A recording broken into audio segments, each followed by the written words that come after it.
This is what packing up to go home mean. So,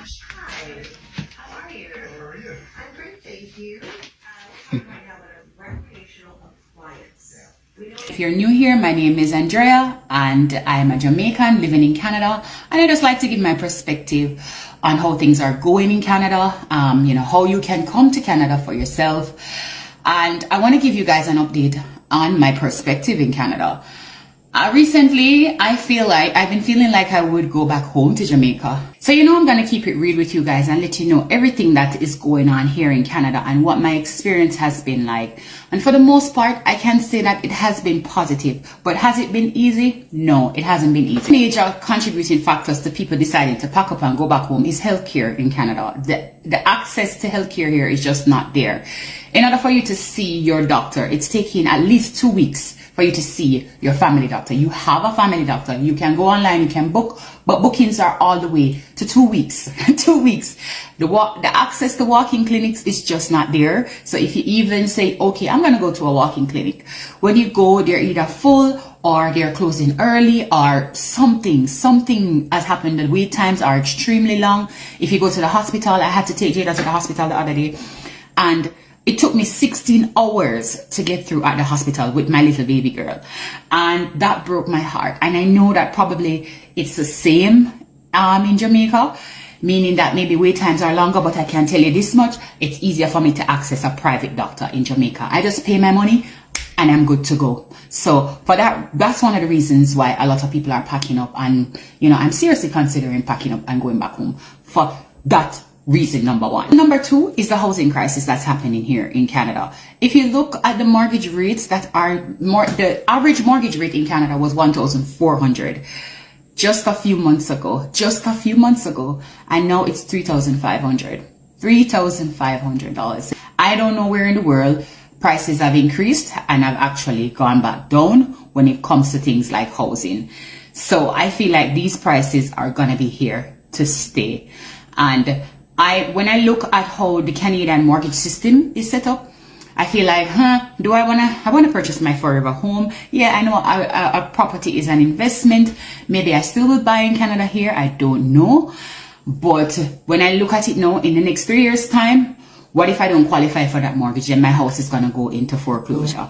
Because that's how Canadian mortgage system works here. In Jamaica, if you have a mortgage for 25 years, you have it for 25 years. They're not going to reassess you for anything. Here in Canada, they reassess you for your eligibility on your mortgage, which is ridiculous. Here's the heavy taxes that we pay in Canada. We pay a lot of taxes. My God, when I look at my pay stub, I'm like, wow.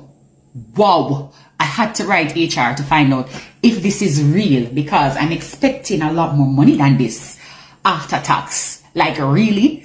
But anyways, the taxes that we pay here are so freaking high, and the freaking benefits that we get are not benefits.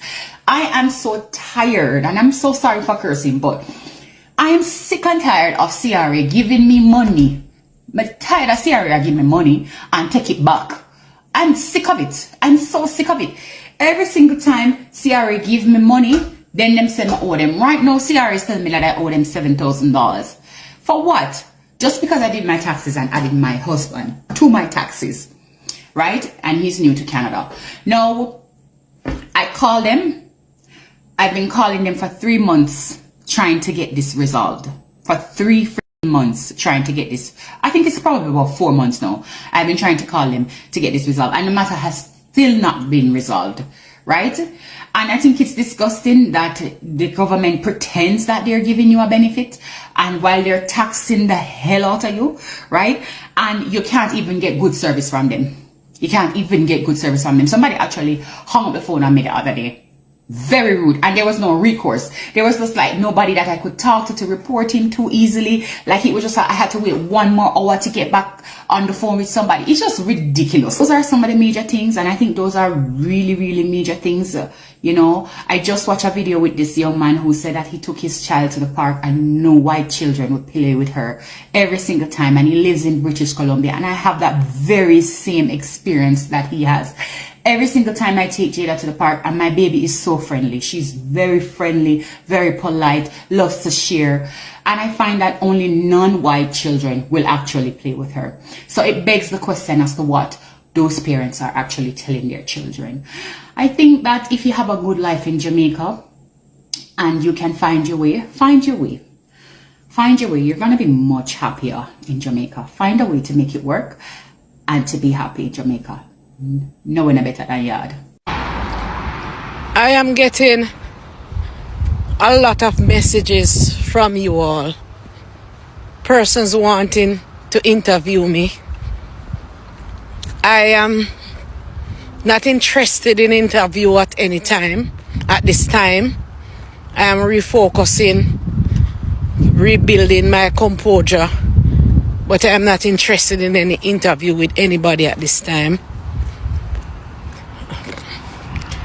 But many of you are asking for me to do back to school treat and for me to help to send back children to school.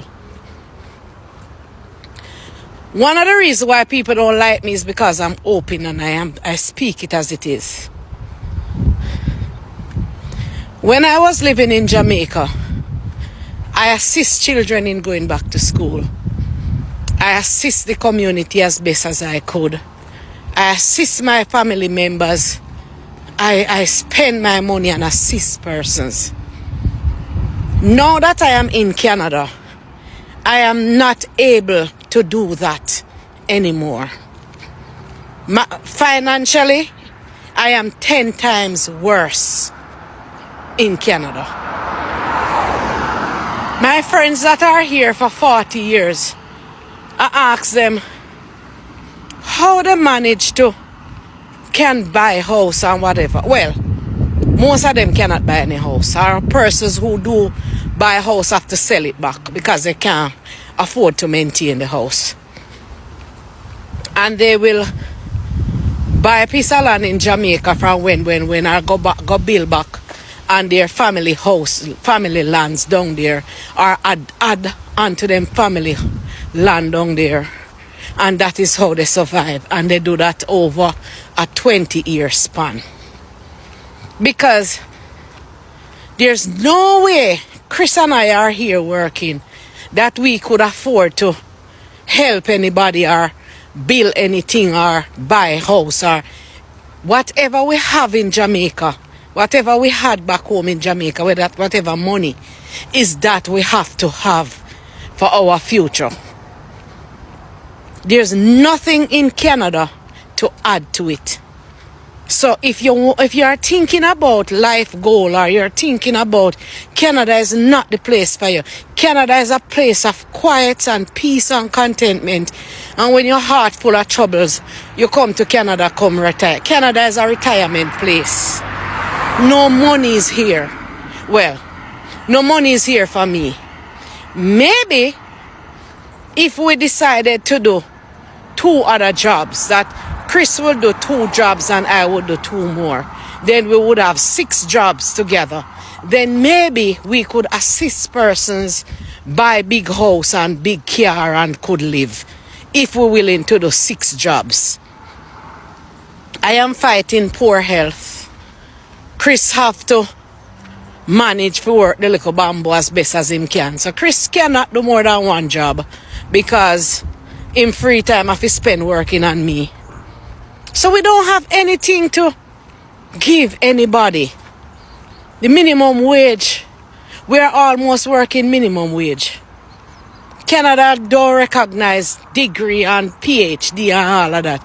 Canada is a skill country. So come here with your qualification means 0. So if you are interested in money, you have to go to the United States of America, not Canada. The dollar is weak. Food bill, $500 in Canada can just feed you for 1.5 weeks. 1.5 weeks.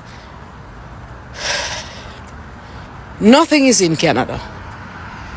So I don't have any money to put on treat. I don't have anything like that. I am worse off financially in Canada.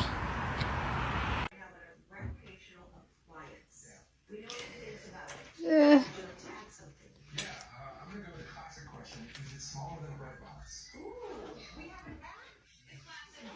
So we are trying to carry down this mattress. You know how Canada bed something stay already with this. So Chris are trying to pull up the bed base. See? According to Chris,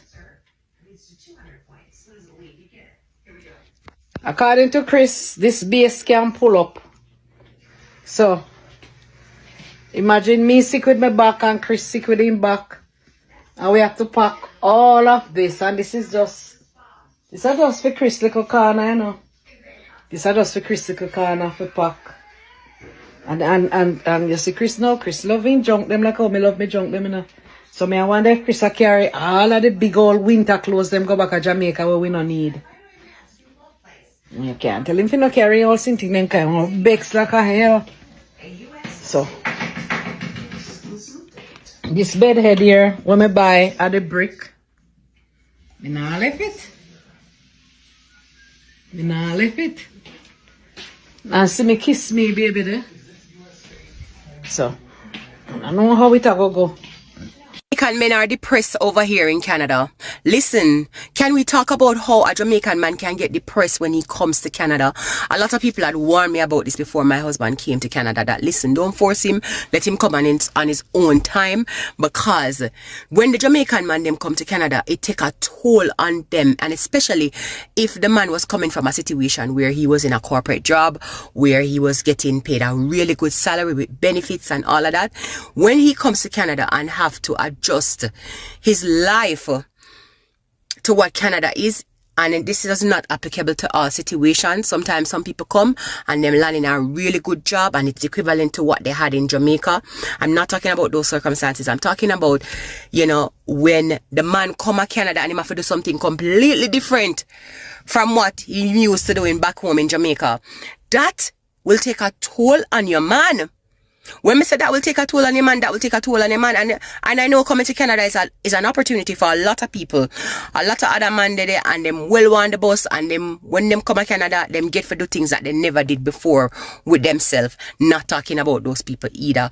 But I know for sure that a lot of Jamaican men, when they come here and they have to be working some odd jobs, when they have to be doing some things that, you know, they never did before, when they used to have money a certain way at Jamaica, now them come to Canada, them have to watch every dollar with them spend. It take a toll upon the man. So if you have a Jamaican man who is transitioning into the Canadian, and not to mention the culture, because I feel like that's my husband's biggest pet peeve. It's just, you know, getting used to the Canadian work culture, because the working environment here is so different from Jamaica that it shocks your system. It really does shock your system when you come here, when you're not used to that, when you're used to a more relaxed environment, when you're used to an environment where, you know, you can take 2 hour lunch break. No, you only get 30 minutes. It takes a toll on you. But I really just wanted to say, acknowledge that our men have mental health issues as well. And if you have a Jamaican man or a man from anywhere else that is going through depression, acknowledge that, you know, his feelings are valid and exercise some patience with him. Anyway, bless upon yourself. Hey Ricky, so first and foremost I want to thank you for this comment. Thanks for the update, bro, and congratulations to your family, but I don't think Canada is the best country to leave Jamaica and go. Because of my observations, Canada is just as hard as Jamaica. Now, this is a very respectful comment, and thank you for the congratulatory message. Big up yourself, appreciate that. Now, I can only speak from my perspective, and I think it's really important for me to give a video response to this comment so that persons can have different perspectives. That's the first things that I wanted to say. Now, I am a born Jamaican, right? Last month I celebrated my 35th birthday, and I've been in Canada now for 5 years. So it means that I've been in Jamaica for the better part of 30 years before migrating to Canada. Now, what was my life like in Jamaica, you might have asked.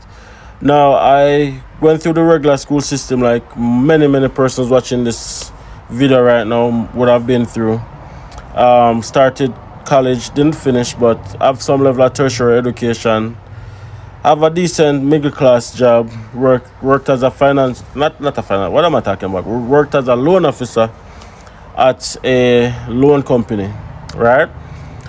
Have a car and loan, paying rent, middle class life, right? But one of the biggest things that I found about Jamaica is that there's not enough opportunities for everybody. And while I love my country deeply, very patriotic, the truth of the matter is a lot of persons have to migrate from Jamaica to get opportunities that, quite frankly, they would have not had gotten in Jamaica. Using myself as example. Now, 5 years being in Canada, and the reason why I advocate for Canada is because that's where I'm living, that's where I've migrated to, and that's where my blessings have came from. And I want to share my journey so that persons have perspective, as I mentioned before. Now, 5 years in Canada, my first job here in Canada was working as a pizza delivery guy, right? While I was an international student, I did that for a little while. And then I ended up working as a part-time teller in a bank. Bearing in mind that I do not have a university degree because, as I mentioned, I started school but never finished in Jamaica. I wanted so bad to work in a bank in Jamaica. I've sent out countless amount of applications to the different respective banks, not even so much as a callback. Now, come to Canada, started working as a part-time teller. Then did that for a year or two, gradually matriculated into a full-time, then a senior teller, and then I became a manager of the front line, meaning that I became in charge of hiring persons to work in a bank. Same person who was not able to get a teller job back in Jamaica, right? Did different roles, financial advisor, senior financial advisor, mortgage, different roles in different banks, right? Point I'm trying to make is this. Those are opportunities that I would not have gotten if I was still in Jamaica. Like, for example, here in Canada right now where I'm at, I'm in Alberta in case you're wondering. I know persons, more than one persons, who are branch managers and they just have high school diplomas. Is that something that's possible in Jamaica? Probably not. Because you might have your bachelor's degree and can't get a teller work in Jamaica. That's just the truth of the matter. And this is not a bash down Jamaica video because, as I mentioned before, I love my country. But you might not be able to get a teller job with a bachelor's. Or you have a master's and you have to settle for a teller job. That's just the truth of the matter. Now, 30 years in Jamaica, of course, home ownership is something that is big on not just my list, but on everyone's list. Now, my wife and I, we looked into the possibility of buying a house in Jamaica before leaving, but the truth of the matter is we were not able to come up with a down payment, and the amount of funds that NHT was going to give us was not going to be enough to get us a house that we really want, right? So in other words, we would have to settle, which a lot of persons in Jamaica have to do. They have to settle for what NHT or for what they can afford, right? Now, being here in Canada now, this year is my 5th year in Canada. And my wife and I was able to purchase our house here in Canada in less than 4 years. Or a little over 4 years, yeah. Because we got it the latter part of last year. And 2 out of that 4 years was COVID and I was an international student. So technically speaking, within 2 years. After being in Jamaica for 30 years, right? Put that into perspective. Now, we are now homeowners.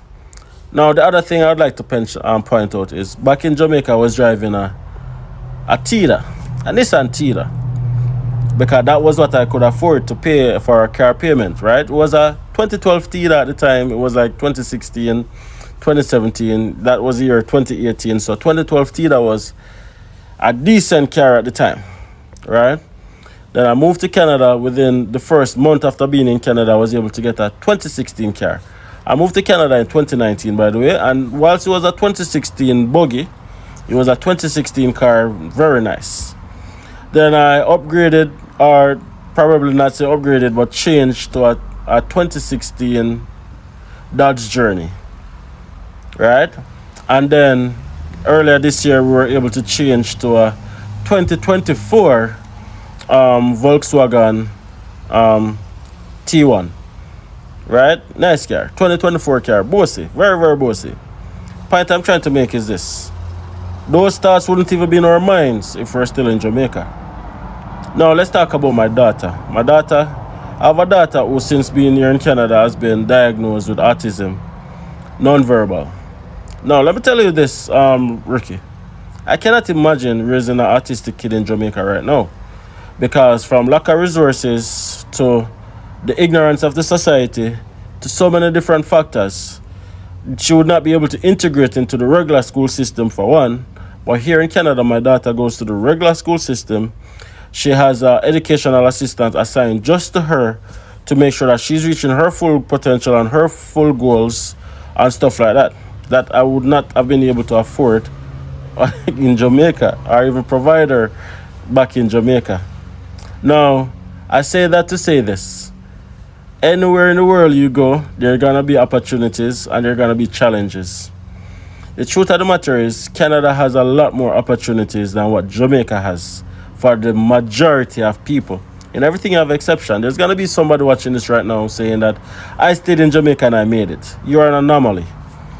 There's not enough opportunities for everybody, and I want to just point that out.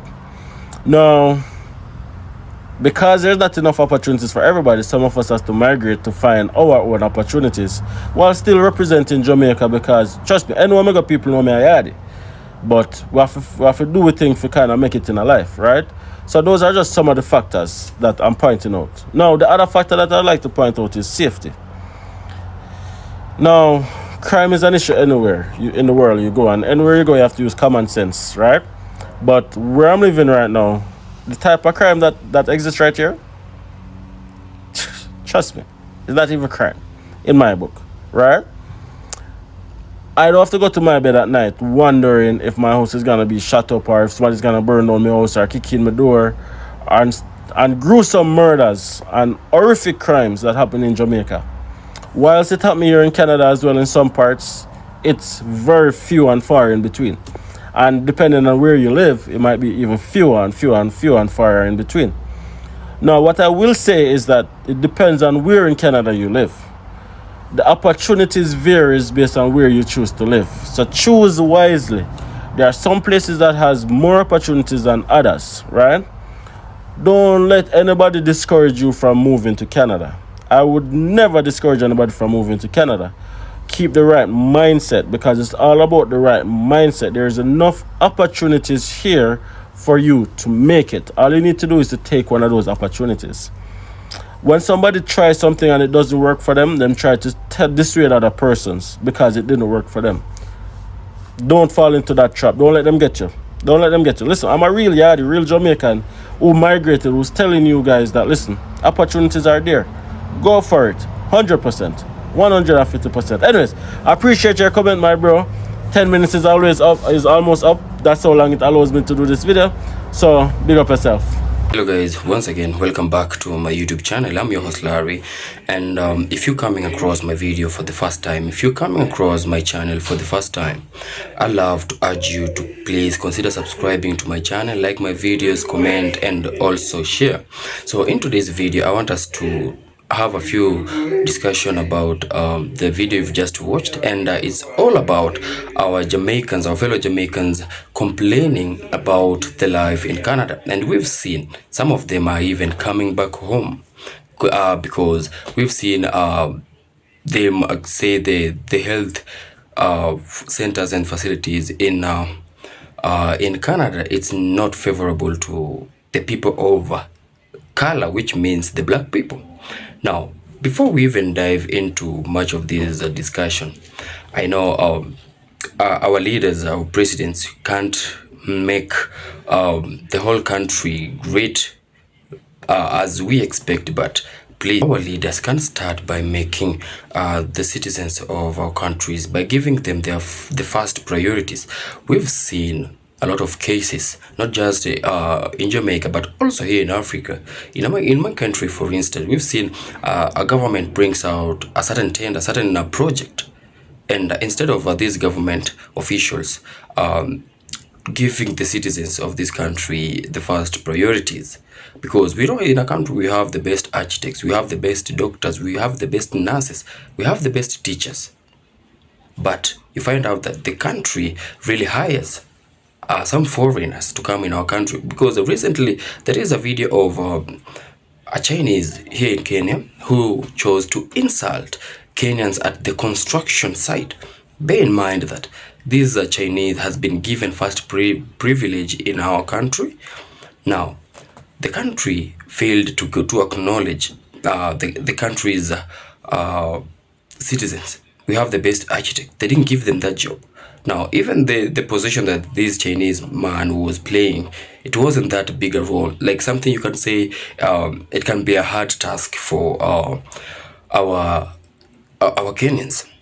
No, it wasn't. But our country, our president, just decided to give this priority or rather privilege to this Chinese man. And in return, look at what happened. He went ahead and started insulting Kenyans, saying that Kenyans are fools, calling a Kenyan president a fool, I mean. So we can reduce things like this. Now, also the another thing I want to talk about is not everybody who goes to Canada faces a real hard task, because for one, it depends with your mentality. We know that those people who really go there for serious business, they mean business, they want to work to change their lifestyle and the lifestyle back at home, and we appreciate you for that. And those people who, when they just migrate to Canada, they go to Canada or any other country, they now start using the little money they get to live a very lavish life, and in return you'll find that it doesn't end well for them, and they'll start complaining about this country not being good, this country not doing this. Like, it all depends with you. So all in all, it all comes to one thing: let our presidents, our leaders, make our countries safer for us. Let's them give us first privileges when a certain project comes up. We've seen a lot of good athletes switch their nationalities to other countries because their countries didn't acknowledge them. I mean, in our current world, in our country lifestyle that people are living, people are so filled with greed that they don't care if a talent is lost just because, or rather just because they fatten their pockets. Everybody just cares about their own pockets. How I do wish that most of our leaders would follow the lead of Captain Ibrahim Traore, giving his people the first privileges. That's the first step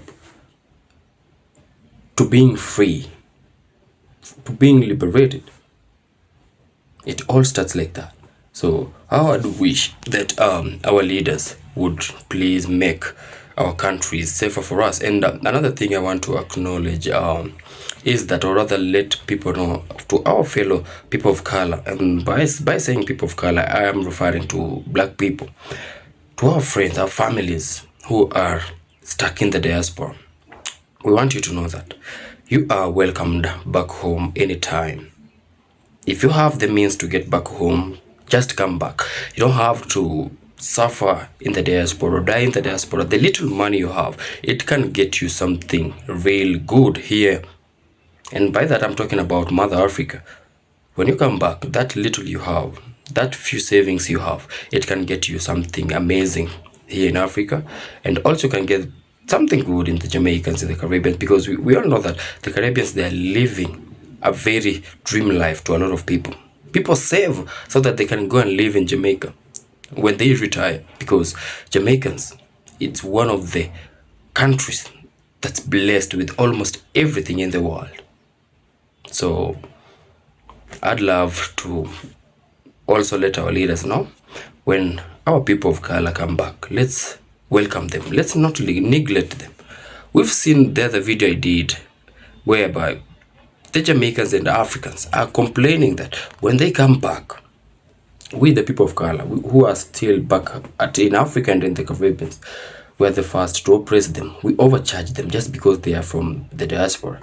We don't understand the struggles that these people have been going through.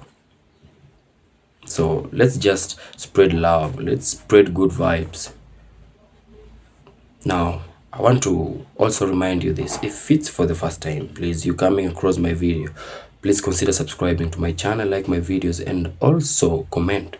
I'm your host Larry, and until we meet again in my next video, peace out and one love.